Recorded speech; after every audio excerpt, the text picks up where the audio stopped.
In this online video, every reasonable effort has been made to ensure that the content is safe, but as I cannot be in the room with you, the responsibility for participating in any exercise or individual activity rests with you. If you normally modify movements due to injury, pregnancy, physical conditions, please make sure you keep doing so and use pillows, blankets, or other objects as props to support your practice. If at any time during this video you feel any unusual pain or discomfort, you should stop exercising immediately. Hello and welcome to this video in the Introduction to Pilates series. Today we're going to talk about the breathing that is a regular part of every Pilates practice. There's a very specific type of breath that's used in Pilates, usually called the lateral breath, although also sometimes called the thoracic breath. We use breathing in Pilates primarily to help us stimulate the deep-lying core strength muscles of the midsection and the lower abdomen, and even the deep postural strength muscles right at the base of the pelvis as well. This works because the diaphragm is a more or less circular muscle that spans the base of the rib cage. And then the core strength muscle in the midsection works wraps right around the waist, from the spine, between the ribs and the pelvis, into the sides of the waist and round to the front of the waist. And it also descends into the lower abdomen. And because the diaphragm muscle fibres and the muscle fibres of this core strength muscle, which forms a cylinder of strength around the waist, are actually interwoven with one another, when we really stimulate the whole of the circumference of the diaphragm, it works in conjunction with the muscles around the waist, also stimulating them. In fact, the pattern works that on the inhalations, the diaphragm muscle contracts and the muscles in the midsection a little bit relax and stretch.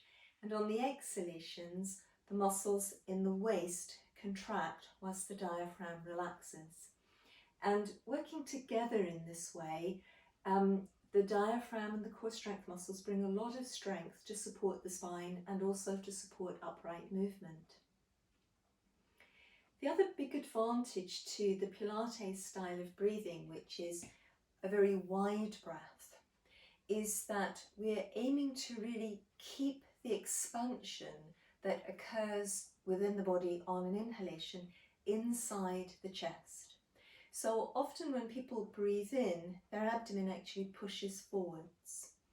And this means that the abdominal muscles are stretching, which means that they're less strong for performing movements and exercises which in Pilates use the legs especially to try and cause resistance in the abdominal muscles. So it's not a good idea if the abdominal muscles are stretching, because they're not offering enough contracted support then for the spine in many of the exercises.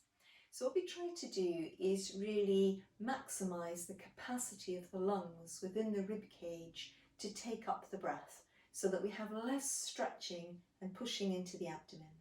There will be some expansion of the breath into the abdomen, but it will be distributed around the abdomen rather than pushing forward. So in this breath exercise that we're about to do in a moment, we're going to breathe into the upper chest, across the front of the chest, into the sides of the chest and the back of the chest, across the front of the chest, in the mid-chest, into the sides of the chest and the back of the chest. And then we're going to let the breath widen on out into the floating ribs. And the floating ribs are sort of semicircular shape, a sort of letter C shape almost, a bit of a jagged letter C. So at the base of the breastbone, the ribs separate. And so as we're breathing into the rib cage in the floating rib region, it's more that we breathe sides and back rather than forwards, where we've got abdominal muscles more than rib cage. On the exhalations, as we get used to this style of breathing, we should probably begin to feel that the muscles around our rib cage contract, but also the muscles in the waist contract. So let's give it a little bit of a go here. And we're going to start, if you're comfortable, with a nice free back and a nice tall, long spine. So ideally, we're going to try to align our spine here to get the back of the hips, the back of the shoulders, and the back of the head level. Be fist distance between the chin and the chest, and as tall as we can be between the tailbone and the crown of the head. And if it feels a little bit too tiring to sit upright, if you haven't got your core strength really strong yet, then lean back. Try to, as you lean back, still be as tall as possible. And ideally, through the legs, we'll have a right angle at the front of the hip joint, a right angle at the back of the knee joint, or a 90-degree angle at the front of the hips and the back of the knees, and the soles of the feet will be placed on the floor. And if your feet can't reach the floor, just put in some books underneath your feet to sort of help even you up there, or if you've got a yoga block, put that in underneath your feet. So I'm going to sit a little bit more forwards, let my spine lengthen between the tailbone and the crown, back of hips, back of shoulders, back of head level, as best as I can manage. And we're going to begin by just trying to start the process of internalizing the breath, and to help us with that, we're just going to let the mind's eye come into the space between the eyes, just above the bridge of the nose. So we're letting the mind's eye just gradually come into the space between the eyes, just little by little, breath by breath, allowing the mind to explore the length and breadth and depth of space that there is between the eyes. And as the mind begins to settle in that location, seeing if it's possible a little bit to open, to soften, and to relax that region. And then descending from the space between the eyes, we're going to flow down into the region of the nostrils. Letting the mind's eye just come into the region of the nostrils, and with the inhalations, from the inside, allowing the muscles within the nostrils to relax in order to receive the breath. And on the exhalations, as the breath leaves the body, from the inside, allowing the nostrils to relax behind the breath.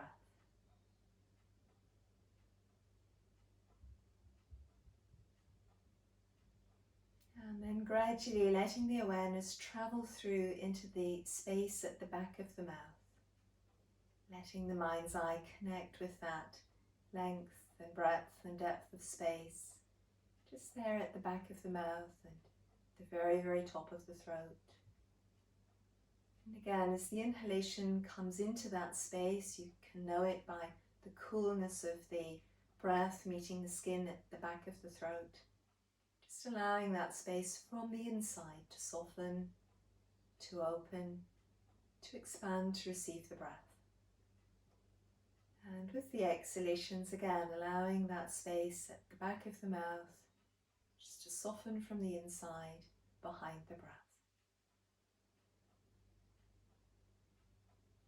And then let's bring the awareness into the throat, following the breath into the throat and allowing the muscles within the throat to open from the inside to receive the breath easily and freely.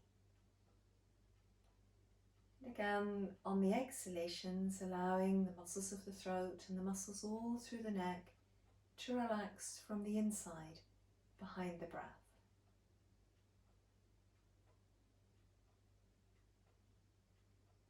And then allowing the softness and the ease to remain within the nostrils, at the back of the mouth and through the throat. We're gradually going to begin to bring the mind's focus into the upper chest on the inhalations.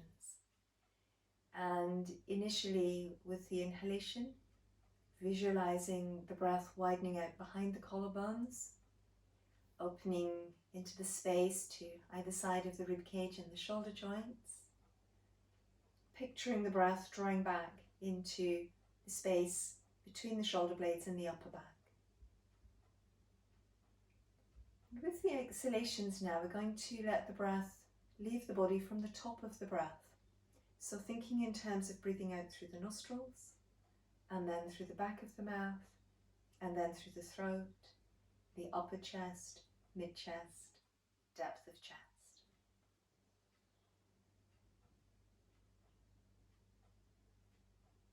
And then gradually with the next inhalation, we're going to let the focus come down into the mid-chest. It's a little bit wider than the upper chest.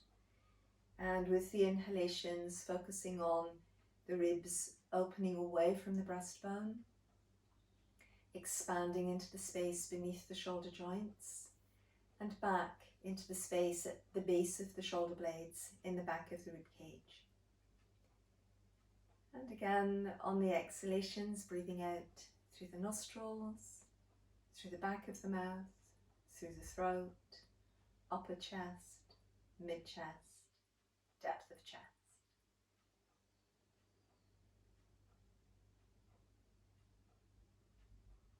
And then on the next breath, still keeping this focus on opening the breath from the inside, we're going to let the breath widen out at the sides and back, even more at the base of the chest here, breathing into the floating ribs, so seeing whether it's possible to, from the inside, feel the sides of the letter C shape here expand with the breath, and also back into the belly of the letter C shape in the back of the rib cage. And again with the exhalations, just allowing the breath to leave from the top of the breath through the nostrils, through the back of the mouth, through the throat, upper chest, mid-chest, depth of chest. And still throughout the whole breath, seeing if it's possible to, from the inside, allow all the muscles of the respiration just simply to relax, to soften, to expand, to receive the breath from the inside.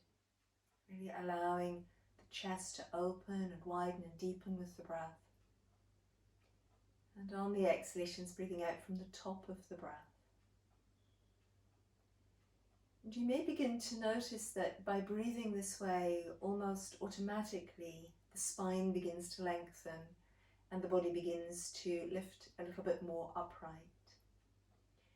And you may begin to notice with the exhalations that the muscles around the rib cage are naturally gathering the ribs in towards the spine, causing the rib cage to taper in towards the spine. And again, the muscles around the ribs which are acting in this way are part of the core strength. And gradually letting your mind's eye come right through into the space within the waist, seeing if the mind's eye can come deep into the depth of the waist. And it might be from deep within the waist that you begin to observe with this style of breathing that the muscles around the waist are also themselves beginning to contract in towards the spine. This connection being stimulated between the diaphragm and the deep core strength muscle of the midsection that I talked about at the start. Just seeing if you can connect with this engagement at the back of the waist, very deep down from the inside of the abdomen, at the sides of the waist, again very deep down within the midsection, and at the front of the waist, very deep in and down. And sometimes it can help if we are finding it difficult to detect the sensation from the inside.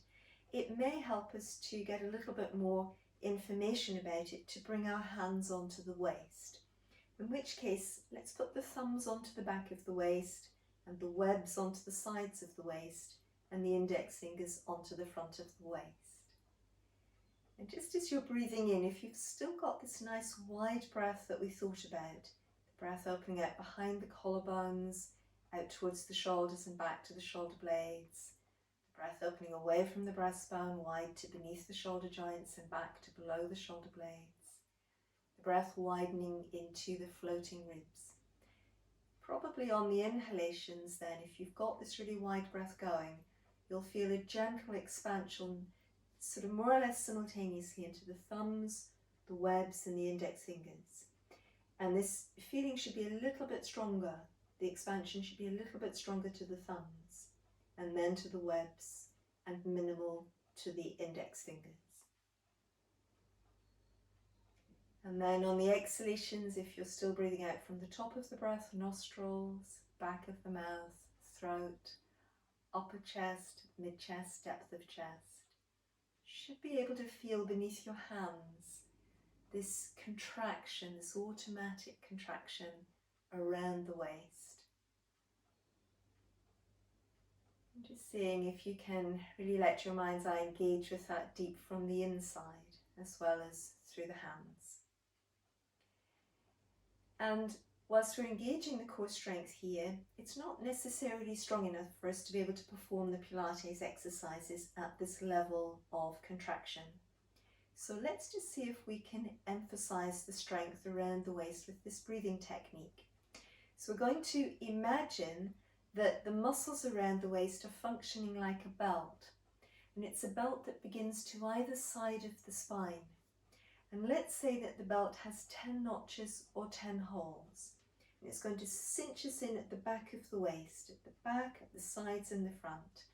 And breath by breath, just seeing if it's possible to get the belt to come in a little bit more tightly, a little bit more strongly around the waist. So now it's easier for us to stimulate the muscles at the front of the waist. But in Pilates, we have to really get used to stimulating this abdominal strength that wraps right around. So checking in with the strength beneath the thumbs. It's as if the muscles across the back of your waist can bolt in towards your spine. And then the muscles in the sides of the waist follow through, and then at the front. It's a bit like a corset. And corsets are fastened from behind with drawstrings engaging around the spine. And then when we've got the muscles working really tightly, really deeply and really strongly, it's probably a little bit too strong for us to cope with. So we're going to keep that depth of work going, but just a little bit relax the strength back. So if you've got your belt done up on a knot from notches 1 to 10, just think about relaxing your belt back to the 7th notch, about 70%, just a little bit less than 3/4 of your maximum strength. Keep the work going deep inside, just letting your legs be relatively easy, checking in that your spine is still lengthening right from the base of the spine into the crown of the head. And let's just 2 or 3 breaths more, just practice simply being here, breathing, the wide breath, just opening from the inside through the nostrils, opening from the inside through the throat, opening from the inside across the chest and back, upper chest, mid-chest, and into that letter C shape in the floating rib cage. And with the exhalations, breathing out from the top of the breath, nostrils, back of mouth, throat, upper chest, mid-chest, depth of chest. And seeing if you can feel how the exhalation helps you to renew the strength of the belt around the waist at the back, at the sides, and at the front. So our last breath.